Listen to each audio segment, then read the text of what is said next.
Hello everyone, this is PC Death Gamer, and welcome back to another episode of Higurashi. Last we left off, of course, we ended up winning the giant teddy bear for Rena, and basically winning another round in our 5 demons of the Wakatanashi Festival. Now we're, of course, heading over to the main event, which is at the altar. From the altar set up in front of the shrine, drums sounded with a booming echo. It was the finale of the festival. I'll be going off ahead then. Uh-oh. I need to go and get myself a good spot too. Well then everyone, see you in a bit. Both Rika and Tamaneke gave their farewells and disappeared into the crowd. I wish both of you the best in your endeavors. Now, shall we be off? Yes, might as well go see Rika's charming figure. Let's go. Yeah, huh? Where's Rena? What are you doing? Kichi-kun, me-chan, save me. So she was carrying such a ridiculously large stuffed animal, she was being carried by the flow of people. What is she doing? She must have her hands full taking care of that bear. So I'll leave Rena in your care, Keiji. I have my hands full taking care of the sack of that. Fuck you. Who would want to be looked after by you, huh, Mio? God damn it. Mio. Ow. Okay. Ouch. Please don't pull on my arm. God damn it. Really? Leaving us with... Before leaving the side of Mio, I grabbed the back of Rena's collar. Keiji, not there. Don't grab me there. Always so bossy. Where can I grab then? I didn't feel ashamed at all. Rena was ashamed enough for the both of us. I grabbed onto Rena's hand and dashed after me and the others. We're going to be late. Let's hurry up. So you had to grab hold of Rena's hand. Of course. Yeah. I didn't realize Rena's hand was so delicate. Maybe she needed a bit more exercise and nutrition. That wasn't what I meant. Not at all. Facepalm. Why? My eyes burned. I tried to keep calm. I repeated the phrase, keep it together, Keiichi Mara, in my mind, but it didn't look like I would be able to anytime soon. I really didn't want Rena to see my face right then, so I pushed onwards, dragging her along without looking back even once. There was already a huge group of people gathered at the altar in front of the shrine. The fire at the altar made it so bright as bright as midday and just as hot. Why can't I speak today? What the hell? There was a pile of futons warded with certification rope in front of the altar. Couldn't think of it. They did say it was festival where they did something with the kind of futons. Yeah, the kind drifting festival. Keiichi, Rena, we're here. Sakto waved her hand from the front row. Sorry. Making our way through the mass of people, we reached the spot they saved. How was it? Were you able to have a little bit of excitement with Rena? You punk. So that's what your plan was. Instead of replying, Mion gave us a reverse grin. Conniving little demon. How was it, Rena? Was Keiichi's hand bigger than you thought it would be? Hi. Rena turned bright red.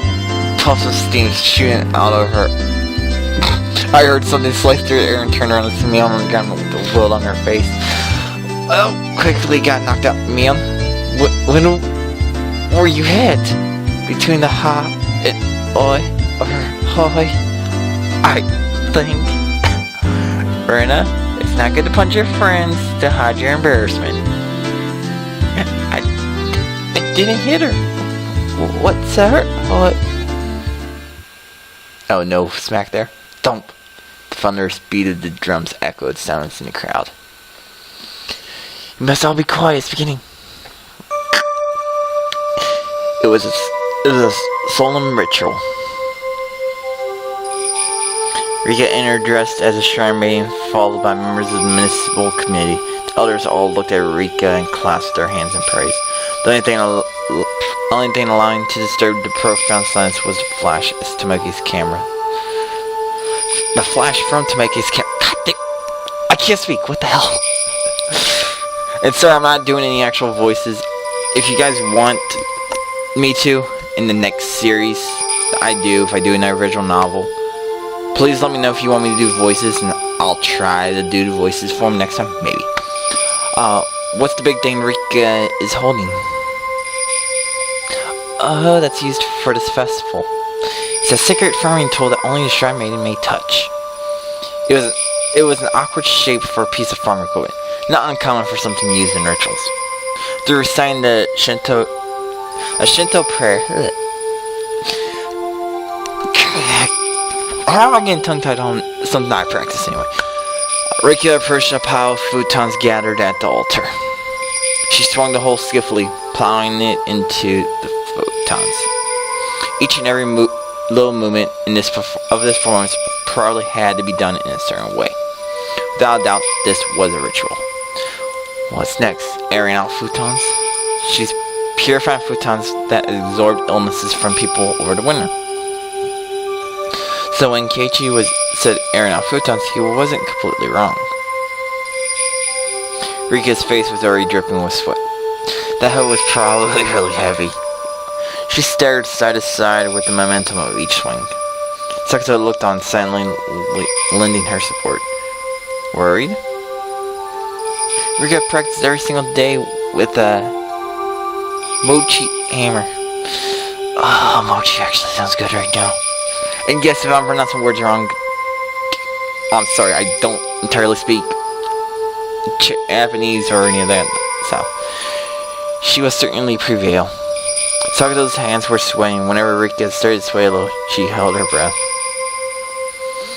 Why wasn't Mion a candidate to be the Shrine Maiden?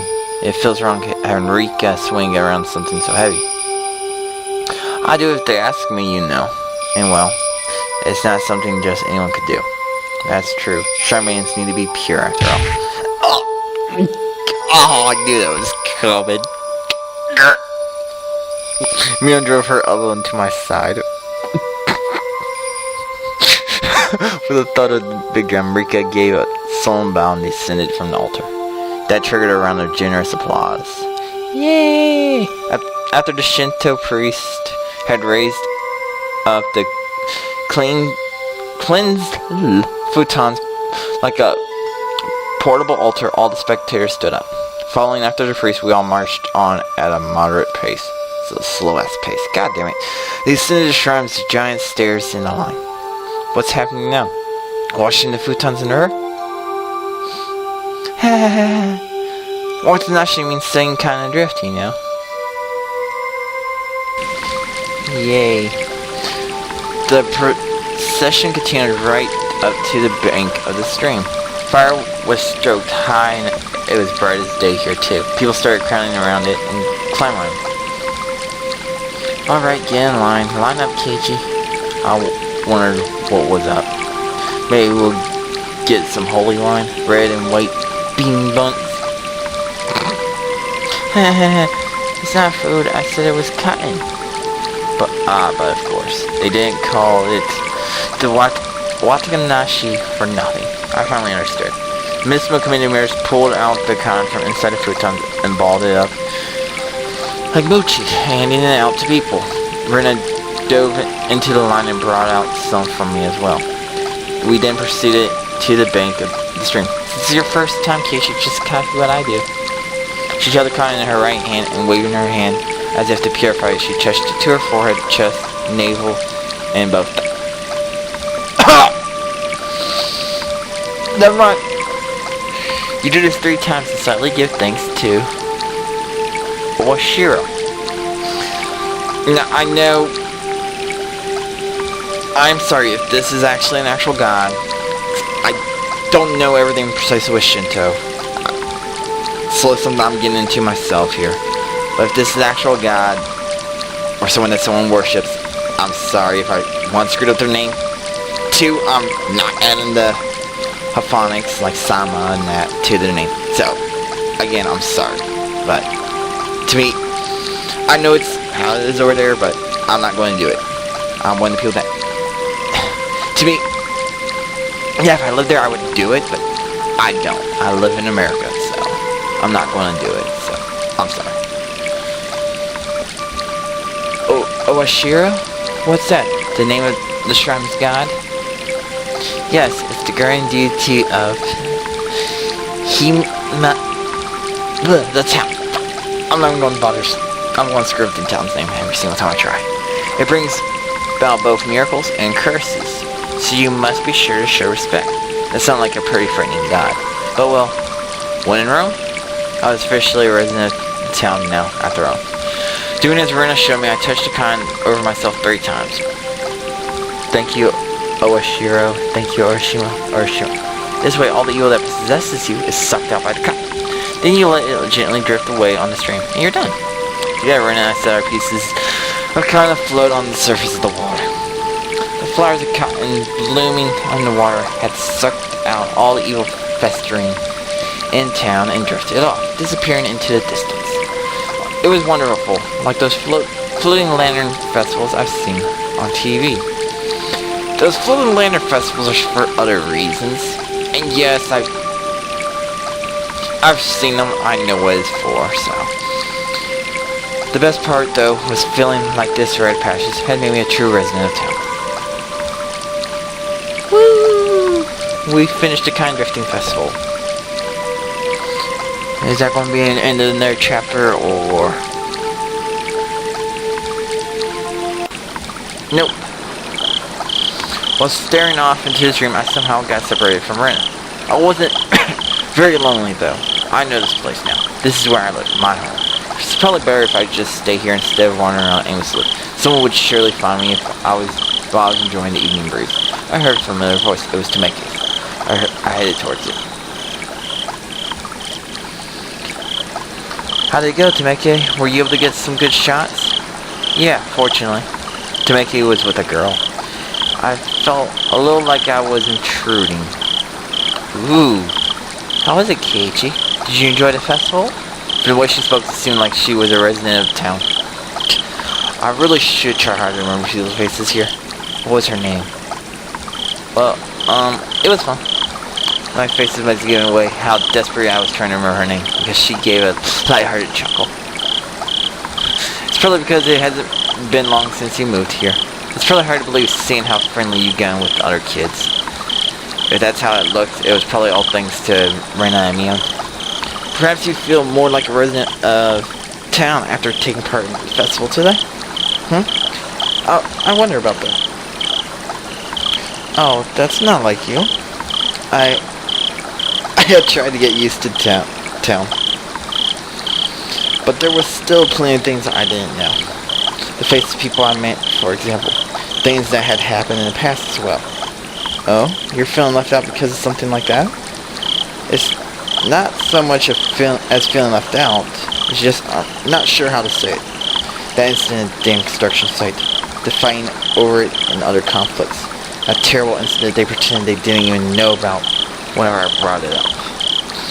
Even though it was in the past, as someone living in town, it wasn't wrong to want to know about both the good and the bad that had happened here.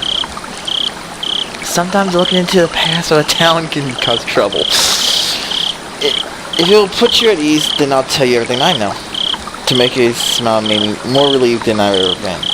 It was hard to think of what to ask when someone asked, or said, ask me anything, though.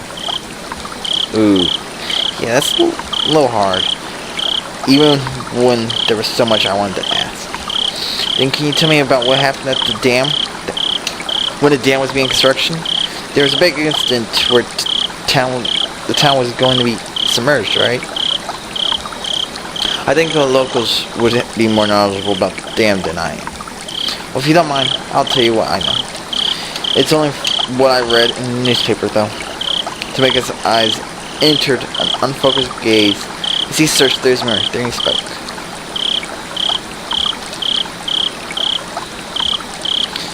The decision to start the dam project was finalized 7 or 8 years ago.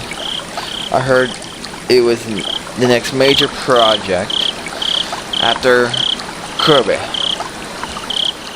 Oh damn, I don't even know what Kirby hit. Damn it! I should know a little bit about this though. There were 3 major issues in Japan at that time. Improving inter-island transportation, infrastructure, meaning the higher demand of for electricity, and flood control. There was a boom.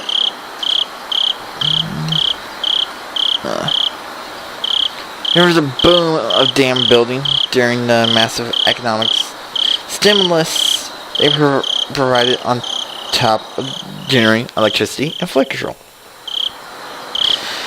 The town had the right conditions to support dam construction, so it was singled out.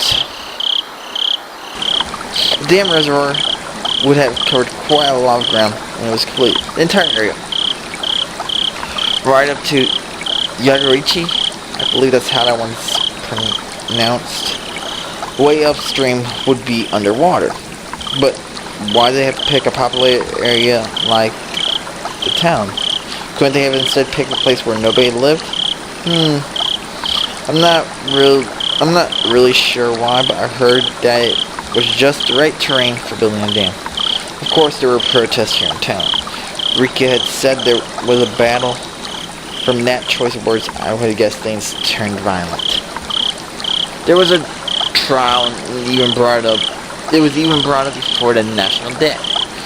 Basically, their form of supreme justice, the Supreme Courts. It was covered in the Tokyo newspapers too. Yuna told me all about that as well. I was sure every resident in town had united to fight together. Feeling this solitary founded here, which could not be expressed properly by mere words, was likely brought about by that battle.